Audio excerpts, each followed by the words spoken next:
सो चलिए गाइस, आज का हमारा टॉपिक है अल्डिहाइड एंड कीटोन पर जो परफॉर्म होने वाली केमिकल नेमिंग कौन सी है। Aldol condensation and cross aldol condensation है। ओके, तो इसे हम स्टडी करेंगे। तो देखें यहाँ पर सबसे पहले अल्डोल कंडेंसेशन को स्टडी करने से पहले reaction due to alpha hydrogen को स्टडी करेंगे इस वीडियो में। ओके, तो अल्डोल कंडेंसेशन को हम नेक्स्ट वीडियो में स्टडी करेंगे। आज हम स्टडी करने वाले हैं reaction due to alpha hydrogen को स्टडी करेंगे। अब सबसे पहले क्वेश्चन ये है कि अल्डोल कंडेंसेशन हम क्यों कराते हैं, क्योंकि यहाँ पर देखें अल्डिहाइड एंड कीटोन पे क्या मौजूद है, अल्फा हाइड्रोजन मौजूद है। तो सबसे पहले इसे स्टडी करेंगे। तो चलिए अब देखें reaction due to alpha hydrogen क्या होता है। अब देखें अल्डिहाइड एंड कीटोन में कौन सा ग्रुप हम यूज करते हैं, कार्बोनाइल ग्रुप यूज करते हैं। तो यहाँ पर कार्बन डबल बॉन्ड ऑक्सीजन और यहाँ पर कार्बन, यहाँ पर इसके सब्स्टिट्यूट लग सकते हैं और यहाँ पर हाइड्रोजन मौजूद है। अब देखिए यहाँ पर कोई भी हमारा सब्स्टिट्यूट लग सकता है, ठीक है। CH3 लग सकता है, हाइड्रोजन लग सकता है, कोई भी ले सकता है, ठीक है। सो दैट इज क्या है, ये हमारा कार्बोनाइल ग्रुप है। ओके, यहाँ पर ये कार्बन क्या है, ये अल्फा कार्बन है, क्लियर है। ये क्या है, अल्फा हाइड्रोजन है।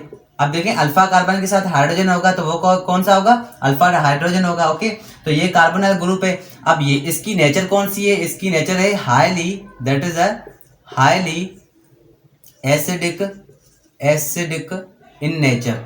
ये किस नेचर में होंगे, ये हाईली इन एसिडिक नेचर में होंगे। ये हाइड्रोजन कौन सा होगा, ये हाईली इन एसिडिक नेचर में होगा। हाईली एसिडिक नेचर का मतलब क्या है, क्योंकि ये हाइड्रोजन जो है ये यहाँ से लीव आउट हो जाएगा, ये यहाँ से रिएक्शन से चला जाएगा।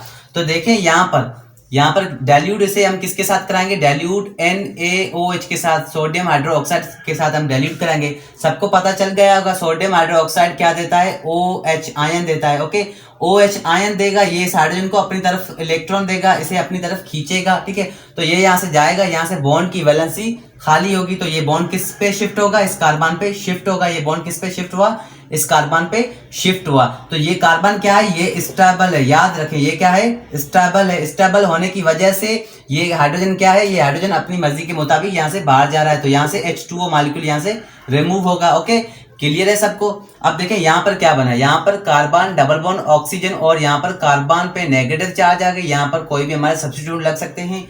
तो इसका मतलब यहाँ पर कार्बोनाइल ग्रुप से हमने किसको जनरेट किया, कार्ब एनाइन को जनरेट किया। एग्जैक्टली किसे जनरेट किया, कार्ब एनाइन को जनरेट किया। ये कार्ब एनाइन को हमने जनरेट किया। अब देखें इस पे नेगेटिव चार्ज आ गई, इस कार्बन पे नेगेटिव चार्ज आ गई, ये बॉन्ड इस कार्बन पे शिफ्ट हुआ तो इस पे negative charge I. Okay, clear है। तो यहाँ पर देखें ये कार्ब एनाइन पे यहाँ पे क्या हो रहा है, यहाँ पर ड्यू टू, किस लिए, क्योंकि ये स्टेबल है, क्योंकि ड्यू टू, ये स्टेबल किसकी वजह से, ड्यू टू रेजोनेंस की वजह से। याद रखें, very important, which is a very important.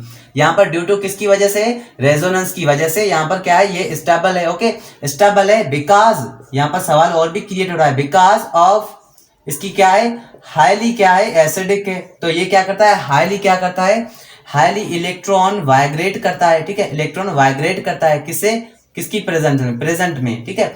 तो ये हाईली जो है, ये हाईली जो इलेक्ट्रॉन क्या करता है, वाइब्रेट प्रेजेंट करता है, इसलिए ये क्या है, ये हमारा कार्ब एनाइन क्या है, स्टेबल। यहाँ पर भी स्टेबल है, यहाँ पर भी स्टेबल है। स्टेबल होने की वजह से यहाँ से क्या होगा, हाइड्रोजन यहाँ से रिमूव होगा। ओके, क्लियर सबको दिखाई दे रहा है। यहाँ पर देखें, यहाँ पर अब क्या होगा, यहाँ पर कार्बन पे नेगेटिव चार्ज है, तो ये नेगेटिव चार्ज किसे देगा, इस बॉन्ड को देगा। ओके, जैसे ये इस बॉन्ड को अपनी नेगेटिव चार्ज देगा, ये बॉन्ड जो है, ऑक्सीजन जो है, ये बॉन्ड अपनी तरफ खींच लेगा। ओके, अपनी तरफ खींचेगा तो ये क्या हो रहा है, रेजोनेंस हो रही है इनमें, ठीक है। तो यहाँ पर देखें, यहाँ पर क्या होगा, यहाँ पर कार्बन, यहाँ पर ऑक्सीजन पे नेगेटिव चार्ज आ गई, यहाँ पर डबल बॉन्ड और यहाँ पर देखें क्या आ गया, यहाँ पर कार्बन आ गया। ओके, तो ये कौन सा प्रोसेस हो रहा है, ये रिवर्सिबल प्रोसेस हो रहा है। याद रखें कौन सा प्रोसेस हो रहा है, रिवर्सिबल।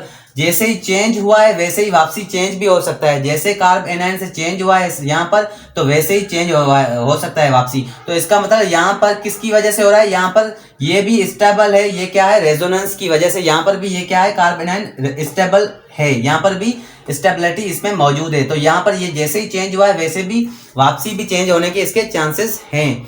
तो ये हमने बात की इसकी बेसिक इंट्रोडक्शन की, अल्फा हाइड्रोजन की बात की। अब करते हैं कुछ एग्जांपल से हम मजीद सीखेंगे कि किस कंपाउंड में जो है हमारा अल्फा हाइड्रोजन मौजूद होता है, किस कंपाउंड में हमारा अल्फा कार्बन मौजूद होता है। तो चलिए गाइस, करते हैं कुछ एग्जांपल से हम मजीद पता चलेगा कि ये इसमें अल्डोल कंडेंसेशन हो सकती है, इसमें अल्फा हाइड्रोजन मौजूद है, इसमें अल्फा कार्बन मौजूद है या नहीं। चलिए अब देखें, सबसे पहले हमारा एग्जांपल यहाँ पर है। देखें क्या लेंगे हम, फॉर्म अल्डिहाइड को लेते हैं।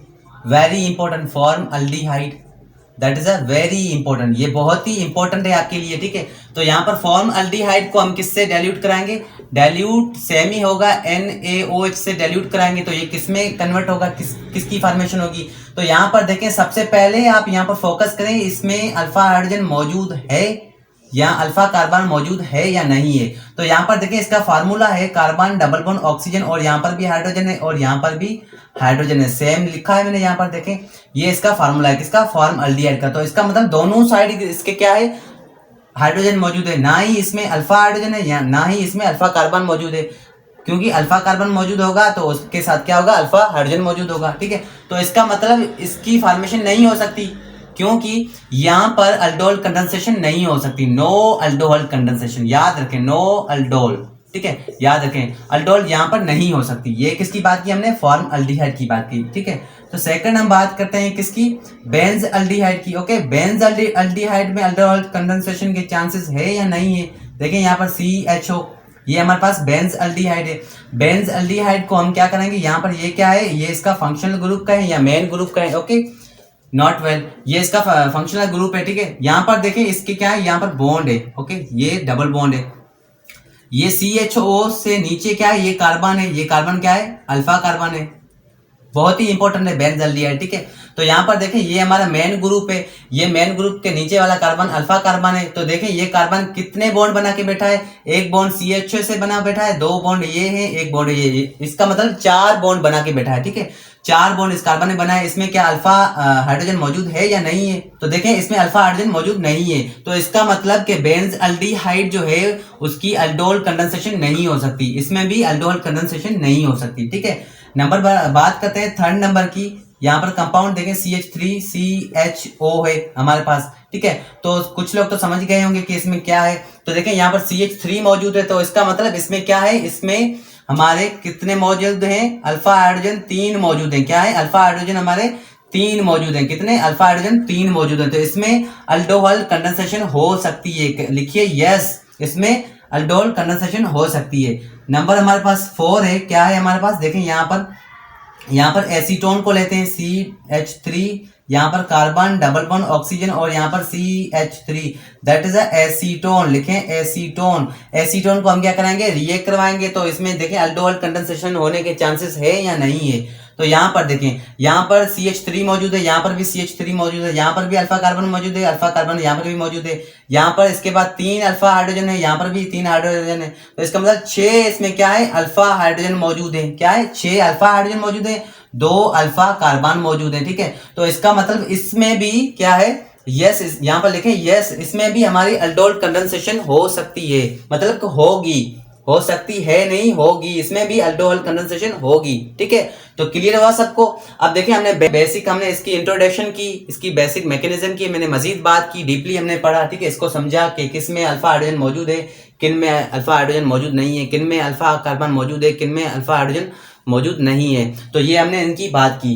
सो मिलते हैं नेक्स्ट वीडियो में, अल्डोहल कंडेंसेशन को करेंगे नेक्स्ट वीडियो में। सो अपना ख्याल रखिएगा। अगर आप इस चैनल पर नए हैं तो प्लीज़ सब्सक्राइब करें और बेल आइकन को ज़रूर हिट करें ताकि आपको मेरे आने वाली वीडियोज़ की नोटिफिकेशन मिलती रहे। So thank you.